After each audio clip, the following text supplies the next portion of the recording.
নমস্কার বন্ধুরা, আজকে আমরা চলে এসেছি আগরপাড়া গিরিবালা ঠাকুর বাড়িতে। এই মন্দিরটি দক্ষিণেশ্বরের মন্দিরের আদলে তৈরি হয়েছে। মন্দিরটি পুরো সাদা রঙের, এই জন্য অনেকে সাদা দক্ষিণেশ্বরের মন্দিরও বলে থাকেন। এই মন্দিরে পূজিত হন শ্রী শ্রী রাধা গোবিন্দজিউ। এই মন্দিরের ইতিহাস, কি করে আসতে হবে, ভোগ প্রসাদ গ্রহণে কি নিয়ম আছে, সব আপনাদের এক এক করে জানাবো।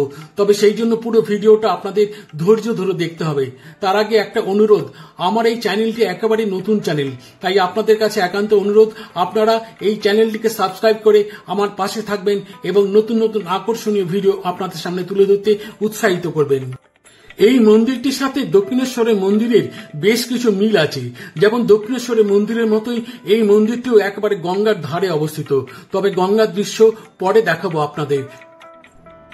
চলুন বন্ধুরা, এবার ধীরে ধীরে তোরণ দ্বার দিয়ে ভেতরে প্রবেশ করা যাক। তবে মূল মন্দির চত্বরটি একটু ভেতর দিকে। মন্দির এবং তার সংলগ্ন এলাকাটা কিন্তু বেশ বড়। আপনারা দেখছেন বাঁদিকে পাকা রাস্তার ধারে কিছু কয়েকটা ছেলে বসে আছে, তারা গল্প করছে। আর বাঁদিকে রয়েছে বাগান। এই দেখুন, বাগানে পেঁপে গাছ, তাতে পেঁপে ফলে আছে, বেশ সুন্দর লাগছে দেখতে। এই ধরনের ফলন্ত গাছ আমরা শহুরে মানুষরা দেখার সুযোগ খুব একটা পাই না, তাই খুব ভালো লাগছে দেখতে।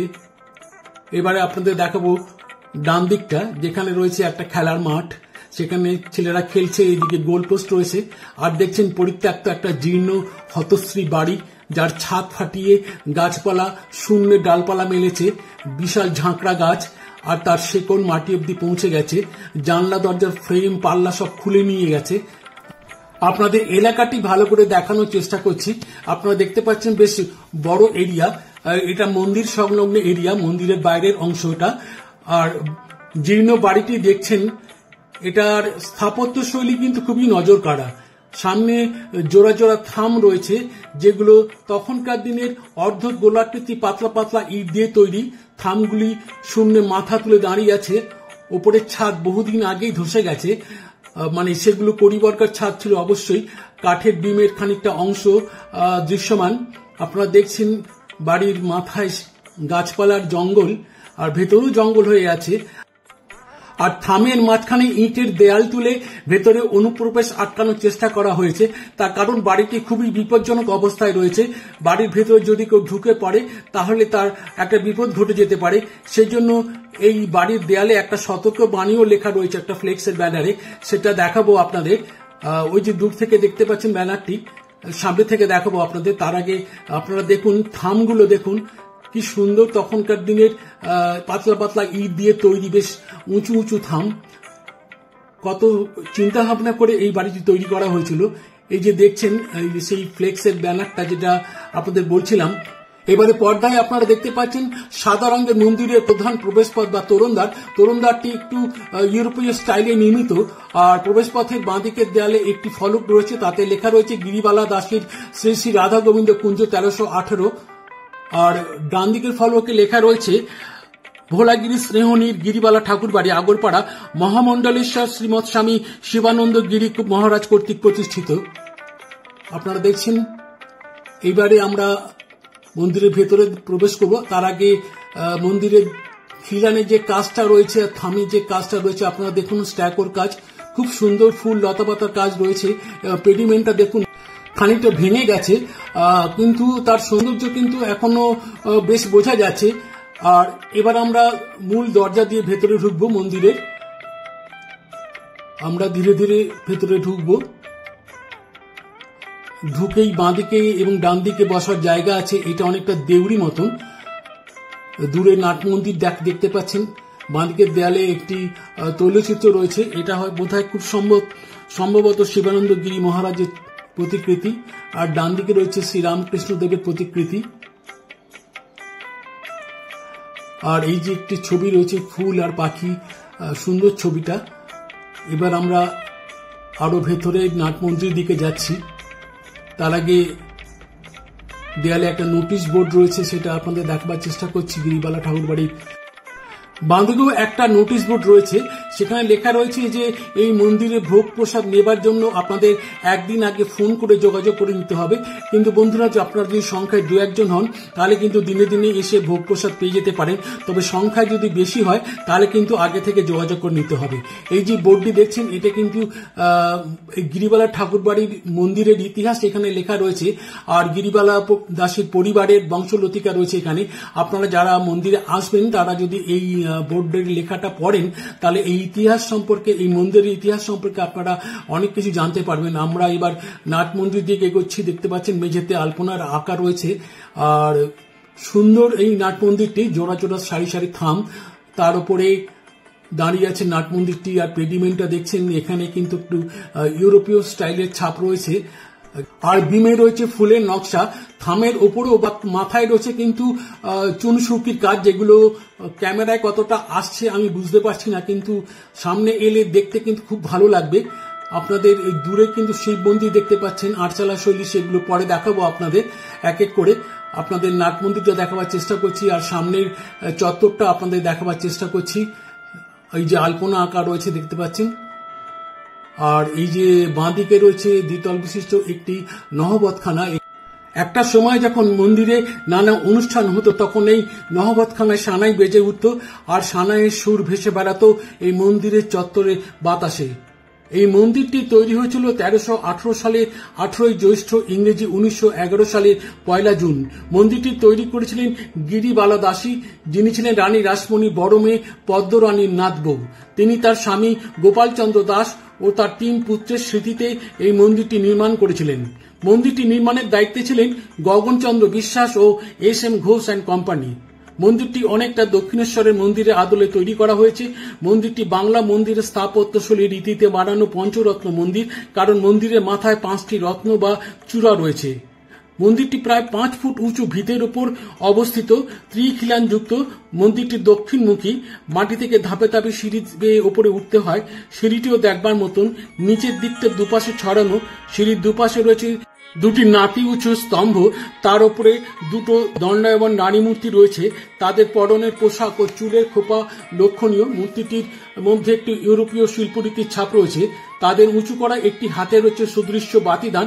আগে এখানে গ্যাসের বাতি জ্বলত, এখন অবশ্য বৈদ্যুতিক আলো জ্বলে। আপনারা পর্দায় দেখতে পাচ্ছেন মন্দিরটি সাদা রঙের মন্দির। মন্দিরের চারিদিকে দেয়ালে কিন্তু স্ট্যাকোর কাজ আছে। সুন্দর ফুল লতাপাতার নকশা রয়েছে। এদিকে বাঁদিকে একটা তুলসী মঞ্চ রয়েছে আপনারা দেখছেন। আর পুরো মন্দির চত্বরটি কিন্তু খুব সুন্দর করে বাঁধানো আর বেশ পরিষ্কার পরিচ্ছন্ন ঝকঝকে। এত শান্ত নিরিবিলি পরিবেশ মন্দিরের চত্বর যে আপনার মনটা আপনা থেকে ভালো হয়ে যাবে। এই যে সেই নারী মূর্তির কথা যেটা বলছিলাম, এটা সেই নারী মূর্তি। এটা ডান দিকের নারী মূর্তি। এটা এই যে আলপনা দেওয়া রয়েছে মেঝেতে।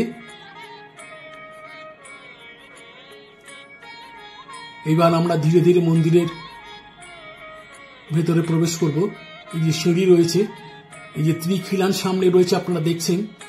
আর 3টে খিলানের ওপরে রয়েছে সুদৃশ্য কারুকাজ। খিলানে রয়েছে আর চূড়াটা অনেকটা মন্দির রেক শৈলী নির্মিত। আপনারা দেখছেন মন্দিরটি 5টি চূড়া রয়েছে মন্দিরের মাথায়। এই সিঁড়ি দিয়ে আমরা এবার মন্দিরের ভেতরে প্রবেশ করব। খিলানে পরেই রয়েছে অলিন্দ বা বারান্দা। এখানে একটি ঘড়ি রয়েছে। আপনারা দেখুন সেই স্ট্যাকোর কাজগুলো, কি সুন্দর কাজ, এখনো নিখুঁত রয়েছে 100 বছর পেরিয়ে যাওয়ার পরেও, যা সবাইকে মুগ্ধ করবে, বিস্মিত করবে। এই মন্দির খোলে সকাল 6টায় এবং দুপুরে ভোগারতির পর মন্দির বন্ধ হয়ে যায় 1টার সময়। আবার বিকেল 4টের সময় খোলে এবং সন্ধ্যাবেলা সন্ধ্যারতি ও শীতল ভোগের পর বন্ধ হয়ে যায় রাত 8টায়। আপনারা যদি মন্দিরে পুজো দিতে চান তাহলে উল্লেখিত সময়ে আপনারা মন্দিরে এসে পুজো দেবেন। তবে একটা কথা বলে দিই, মন্দিরে পুজো দিতে গেলে কিন্তু পূজার সামগ্রী আপনাকে সঙ্গে করে নিয়ে আসতে হবে। এখানে সেরকম কোনো দোকান নেই। আর একটা কথা বলে দিই, মন্দিরে বিয়ে ছাড়া আর যে কোনো শুভ অনুষ্ঠান বাড়ির যদি করতে চান তাহলে মন্দির কর্তৃপক্ষের সঙ্গে যোগাযোগ করতে পারেন। মন্দির কর্তৃপক্ষ সেই রকম ব্যবস্থা করে দেবেন। সেই ফোন নম্বর আপনাদের আমি পরে দিয়ে দেবো। আর ভোগের প্রসাদ গ্রহণের জন্য কিন্তু ওই একই ফোন নম্বরে আপনাদের যোগাযোগ করতে হবে। তবে আগেই বলেছি, যদি দু একজন হন তাহলে সেক্ষেত্রে সকালবেলা এসে মন্দিরে সরাসরি ভোগ প্রসাদ গ্রহণ করতে পারবেন, কিন্তু বেশি লোক হলে পারবেন না। এবারে আমরা মন্দিরের গর্ভগৃহের সামনে চলে এসেছি। আপনারা দেখতে পাচ্ছেন গর্ভগৃহের বেদির উপর সিংহাসনে শ্রী শ্রী রাধা গোবিন্দ জিউর কষ্টি পাথরের মূর্তি রয়েছে এবং পাশে অষ্টধাতুর রাধার মূর্তি রয়েছে। ব্রাহ্মণ ঠাকুর দাঁড়িয়ে আছেন বাঁ পাশে, তিনি পুজো করেন। এখানে বেদিতে আরো অনেক মূর্তি রয়েছে। আর বেদিতে আরেকটি জিনিস লক্ষণীয় যে এখানে একটা সোনালী রঙের একটি মূর্তি রয়েছে, নারী মূর্তি, তার হাতে জপের মালা। এটি সম্ভবত হয়তো গিরিবালা দাসীর মূর্তি। আপনারা দেখছেন মন্দির কুলুঙ্গিতে একটা মূর্তি রয়েছে। বাঁদিকে তুলসী মঞ্চটা আপনাদের আগেই দেখেছি। এবার আপনাদের মন্দির চত্বরটা ঘুরে দেখাবো। আর এখানে যে 6টি শিব মন্দির রয়েছে গঙ্গার ধার ঘেঁষে, সেটাও আপনাদের দেখাবো। আপনারা দেখছেন সেই শিব মন্দিরগুলি। এবার এক এক করে সেই মন্দির, এই যে চাঁদনি রয়েছে এখান থেকে সরাসরি গঙ্গায় যাওয়া যায়, যেটা গিরিবালার ঘাট নামে পরিচিত। মন্দির চত্বরটি কিন্তু খুব পরিষ্কার পরিচ্ছন্ন আর প্রচুর গাছপালা আছে। এই যে দেখছেন মন্দিরের পাশের দিক, এখানেও প্রচুর কাজ রয়েছে দেয়ালে। আর 2টি নকল দরজা রয়েছে আর মাঝখানে একটি আসল দরজা, যেটি গ্রিল দিয়ে আটকানো রয়েছে। আর মন্দিরটি পরিক্রমা করার জন্য মন্দিরের চতুর্দিকে কিন্তু একটু জায়গা রয়েছে, আপনারা দেখতে পাচ্ছেন। আর ওই দূরে সাদা যে বাড়িগুলো দেখছেন স্থাপত্য একতলা, ওটি হচ্ছে মন্দির কর্তৃপক্ষ যারা এখানে যারা থাকেন, যারা পূজার দায়িত্বে আছেন তারা ওখানে থাকেন। আর ভোগের ঘর রয়েছে ওখানে, ভোগ খাওয়ানোর ঘরও ওখানে রয়েছে, আপনাদের দেখাবো সেসব। এই বাঁ দিকটা হচ্ছে মন্দিরের পেছন দিক, সেটা আপনাদের দেখাবো।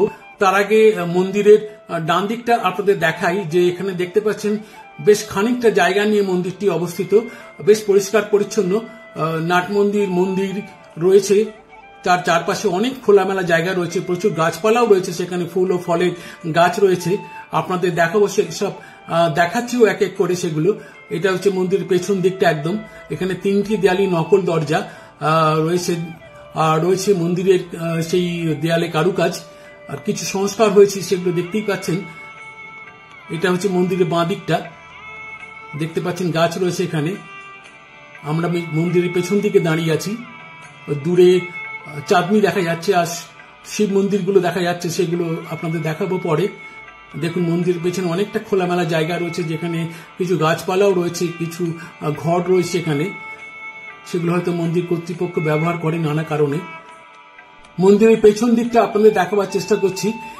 মন্দিরের পেছনের দেওয়ালে 3টি দরজায় কিন্তু নকল দরজা, আর এখানে রয়েছে নানা স্ট্যাকোর কাজ। আপনারা দেখছেন কিছু মেনটেনেন্স করা হয়েছে, এতে বোঝা যায় যে মন্দিরের মেনটেনেন্সের হাল খুবই ভালো। এবার দেখাচ্ছি মন্দির চত্বরে ডালিম বা বেদানার গাছ। আপনারা দেখতে পাচ্ছেন ডালিম বা বেদানা হয়ে আছে, পেকে গেছে, হলুদ হয়ে আছে, গাছ ভর্তি ডালিম বা বেদানা ফলেছে, বেশ সুন্দর লাগে দেখতে। এখানে এলে এই ধরনের দৃশ্য দেখলে সত্যি মনটা ভালো হয়ে যায়। মন্দির চত্বরটি এমনি আধ্যাত্মিক পরিবেশ বিরাজ করে, কিন্তু এই ধরনের ফুল ফলের গাছ দেখলে খুব ভালো লাগে। আপনারা দেখছেন আটচালা শৈলী নির্মিত সেই শিব মন্দির, যে মন্দিরের কথা আপনাদের আগেই জানিয়েছি। এবার মন্দিরগুলো এক এক করে দেখব। এই যে দেখুন শিব মন্দির, এখানে দেয়ালে গায়ে কিন্তু আবার স্ট্যাকোর মূর্তি রয়েছে, এখানে রাধাকৃষ্ণের মূর্তি রয়েছে, দুপাশে 2টো সখী রয়েছে। আর এই যে গর্ভগৃহ রয়েছে কালো কষ্টি পাথরের শিবলিঙ্গ, পাশে নন্দী মহারাজ পাহাড়ায় রয়েছেন। প্রত্যেকটা শিব মন্দিরে কিন্তু কালো কষ্টি পাথরের শিবলিঙ্গ রয়েছে। এটি হচ্ছে প্রথম মন্দির, 1 নম্বর মন্দির রামেশ্বর, যার শিবলিঙ্গের নাম হচ্ছে রামেশ্বর। এবার দ্বিতীয় মন্দিরটি দেখাচ্ছে। প্রত্যেকটি মন্দির কিন্তু আটচালা শৈলীতে নির্মিত। মন্দিরের গায়ে নানা রকম কাজ রয়েছে, এই যে মূর্তিও রয়েছে, মূর্তির মুখটি দেখতে পাচ্ছেন, এখানে ওং লেখা আছে। এখানে একটা ষাঁড় রয়েছে, হয়তো এখানে মহাদেবের মূর্তি ছিল, সেটি হয়তো কোনো কারণে ক্ষতিগ্রস্ত হয়েছে। মন্দিরের গর্ভগৃহে দেখছেন শিবলিঙ্গ আর ত্রিশূল রয়েছে, এখানেও নন্দী মহারাজ রয়েছেন। এটি হচ্ছে 2 নম্বর মন্দির। এই মন্দিরের শিবলিঙ্গের নাম হচ্ছে রাজেশ্বর। প্রত্যেকটি শিবলিঙ্গের একটি করে নাম আছে আলাদা আলাদা। এটি 3 নম্বর মন্দির, এটিও আটচালা শৈলীতে নির্মিত। মন্দিরটির 3 নম্বর, এটা গোপেশ্বর। এটা এবার আমরা এই 3 নম্বর আর 4 নম্বরের মাঝখানে রয়েছে চাঁদনি। এই চাঁদনিটা আপনাদের আগে দেখেছি দূর থেকে, এবার কাছ থেকে দেখাচ্ছি। এই চাঁদনি দিয়ে কিন্তু গঙ্গায় যাওয়া যায়, গঙ্গার ঘাটে যাওয়া যায়, যে ঘাটটার নাম গিরিবালা ঘাট, কিন্তু এখন সেই ঘাটে যাওয়া যায় না, দরজা বন্ধ, আপনারা দেখতে পাচ্ছেন। চাঁদনির উপরে করিবর্গার ছাদ আপনারা দেখতে পাচ্ছেন। ঘাটটা আপনাদের পরে দেখাবো, মন্দিরটা আগে দেখিনি, আগে পুরো শিব মন্দিরগুলো দেখিনি। এক এক করে 3টে শিব মন্দির আমরা দেখেছি, আরো বাকি 3টে শিব মন্দির এখনো দেখার বাকি রয়েছে, সেগুলো আগে দেখিনি। আপনাদের আগেই জানিয়ে দিয়েছি যে চাঁদনির দুপাশে 3টি করে মোট 6টি শিব মন্দির রয়েছে গঙ্গার ধার ঘেঁষে। আগে 3টি মন্দির দেখিয়েছি, এবার বাকি 3টে শিব মন্দির দেখাবো। এটি হচ্ছে 4 নম্বর শিব মন্দির। আপনারা দেখতে পাচ্ছেন মন্দিরের দেয়ালে গোপালের একটি মূর্তি, স্ট্যাকন মূর্তি, ননি চুরি করে খাচ্ছেন ননিচোরা গোপাল। আরো কাজ আছে এই মন্দিরে, সেগুলো দেখাবো আপনাদের। এটি হচ্ছে 4 নম্বর। এই মন্দিরের শিবলিঙ্গের নাম তারকেশ্বর। এই যে মন্দিরের খিলানের ওপরে কাজ রয়েছে, দেখুন উপরে একটা নারী মূর্তির মুখ রয়েছে, এই যে দেখাচ্ছি আপনাদের। আর নিচে রয়েছে ব্রহ্মার মূর্তি, প্রস্ফুটিত পদ্মের ওপর ব্রহ্মা বসে আছেন। আর নিচে নারায়ণ মূর্তি রয়েছে, লক্ষ্মী যার পদসেবা করছেন। আর তার নিচে রয়েছে ফুল লতাপাতার নকশা। অপূর্ব এই কাজ, শিল্পীর কাজের প্রশংসা করতেই হয়। এটি হচ্ছে 5 নম্বর শিব মন্দির। এখানে দেখুন শ্রীকৃষ্ণের হোলি খেলার দৃশ্য তুলে ধরা হয়েছে। সখীদের সঙ্গে হোলি খেলছেন, প্রস্ফুটিত পদ্মের উপর দাঁড়িয়ে, নিচে ফুল লতাপাতার নকশা। আর গর্ভগৃহে রয়েছে কালো কষ্টি পাথরের শিবলিঙ্গ। এটি হচ্ছে 5ম শিবলিঙ্গ, যার নাম ভুবনেশ্বর। এটা 6 নম্বর মন্দির। এখানে একটু গোপালের মূর্তি রয়েছে, দেয়ালে নানা ফুল লতাপাতার নকশা রয়েছে। এখানে মন্দিরের দরজার উপর শ্রীকৃষ্ণের কালীয় দমনের মূর্তি রয়েছে, সেই মূর্তি আপনাদের দেখাবো। আর নারী মূর্তির মুখ দেখতে পাচ্ছেন, প্রায় প্রতিটি মন্দিরে একটি করে নারী মূর্তির মুখ রয়েছে দরজার উপরে। এবার শ্রীকৃষ্ণের কালীয় দমনের মূর্তিটি আপনাদের দেখাচ্ছি। আপনারা দেখুন কত সুন্দরভাবে তৈরি করেছেন শিল্পী, কত যত্ন নিয়ে, যেটা এখনো আপনাদের মুগ্ধ করে, আমাদের মুগ্ধ করে। গর্ভগৃহে রয়েছে কালো কষ্টি পাথরের শিবলিঙ্গ। আপনারা দেখতে পাচ্ছেন শিবলিঙ্গ। এটি হচ্ছে 6 নম্বর শিব মন্দির। এই শিবলিঙ্গের নাম হচ্ছে গিরিশ্বর। এবারে আপনাদের মন্দিরের অফিস ঘরের বোর্ডটা দেখাচ্ছি। আপনারা দেখতে পাচ্ছেন ভোলাগিরি স্নেহনী ইলিয়াস রোড আগরপাড়া অফিস লেখা রয়েছে। এই অফিসে যোগাযোগ করতে হবে আপনাদের। এই যে দেখুন আরেকটি বোর্ড, এটা গিরিবালা ঠাকুরবাড়ি পুনর্জীবন পাওয়া শতাব্দী প্রাচীন এক পুরাকীর্তি। এই মন্দির সম্পর্কে বিস্তারিত তথ্য কিন্তু এখানে লিপিবদ্ধ রয়েছে। আপনারা মন্দিরে এলে এই বোর্ডটি যদি পড়েন, আমি আগেও একটা বোর্ড দেখেছি, এটাও একটা বোর্ড। এখানে মন্দিরে পুরো ইতিহাস লেখা রয়েছে। মন্দিরটি একটা সময় জীর্ণ হয়ে পড়েছিল, তারপরে সংস্কার করা হয়েছে মন্দিরটি। আমরা গঙ্গার ঘাটে এসে পৌঁছে গেছি। এটা গিরিবালা ঘাট। আপনারা দেখছেন বাঁধানো ঘাট, ধাপে ধাপে নেমে গেছে গঙ্গায়। বেশ পরিষ্কার পরিচ্ছন্ন ঘাটটি। ডান দিকে কিন্তু মাছ ধরার জাল শুকোতে দেওয়া হয়েছে। আর অল্প কিছু মানুষ স্নান করছেন। আপনারা দেখছেন গঙ্গা।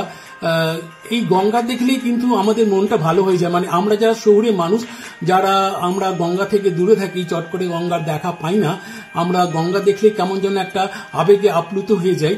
আমিও তার বাইরে নই, সেই জন্যই গঙ্গার ছবি আপনাদের সামনে তুলে ধরছি, একটু বেশি করেই তুলে ধরছি। আপনারা দেখছেন গঙ্গাকে, দূরে ওপারটা দেখা যাচ্ছে। এবার আপনাদের সেই চাঁদনি দৃশ্য দেখাবো, গঙ্গার দিকের দৃশ্যটা, যেটা আপনাদের আগেই দেখিয়েছি চাঁদনিটাকে, কিন্তু গঙ্গার দিকের দৃশ্যটা আপনাদের দেখাচ্ছি এবার। আপনারা দেখছেন কি সুন্দর স্থাপত্য শৈলী, পেডিমেন্টটা কি সুন্দরভাবে তৈরি করা হয়েছে, কত যত্ন করে তৈরি করা হয়েছে চাঁদনিটাকে। আপনারা দেখছেন ধাপে ধাপে সিঁড়ি নেমে গেছে গঙ্গার জলে। এটা সেই মাছ ধরার জাল যেটা শুকোতে দেওয়া হয়েছে, যার ছবি আপনাদের আগেই দেখিয়েছি, আরেকবার দেখাচ্ছি। নমস্কার বন্ধুরা, এতক্ষণ যারা ধৈর্য ধরে আমার এই ভিডিওটি পুরো দেখলেন তাদেরকে জানাই আন্তরিক শুভেচ্ছা, অভিনন্দন ও কৃতজ্ঞতা। আরেকটা কথা যেটা আগেই বলেছি, আবারও বলি বন্ধুরা, আমার এই চ্যানেলটি একেবারে নতুন চ্যানেল, তাই আপনাদের কাছে একান্ত অনুরোধ, আপনারা আমার চ্যানেলটিকে সাবস্ক্রাইব করে আমার পাশে থাকবেন এবং আমাকে নতুন নতুন আকর্ষণীয় ভিডিও উপহার দিতে উৎসাহিত করবেন। এবারে বলি আপনারা এই মন্দিরে কি করে আসবেন। শিয়ালদা থেকে ব্যারাকপুরগামী যে কোনো লোকাল ট্রেনে উঠে আগরপাড়া স্টেশনে নেমে সেখান থেকে অটো বা টোটো করে আপনারা এই মন্দিরে আসতে পারেন। আর যারা বাসে করে আসবেন তারা বিটি রোড দিয়ে এলে পানিহাটি মোল্লারহাটে নেমে সেখান থেকে অটো বা টোটো করে এই মন্দিরে আসতে পারেন। আর এই মন্দির কর্তৃপক্ষের সাথে যোগাযোগের ফোন নম্বরটি আমি আমার ডেসক্রিপশন বক্সে দিয়ে দিলাম। আপনারা সেই নম্বরে যোগাযোগ করে মন্দির কর্তৃপক্ষের সঙ্গে কথা বলে নিতে পারেন যে কোনো প্রয়োজনে। সবাইকে ধন্যবাদ জানিয়ে শেষ করছি আজকের ভিডিও।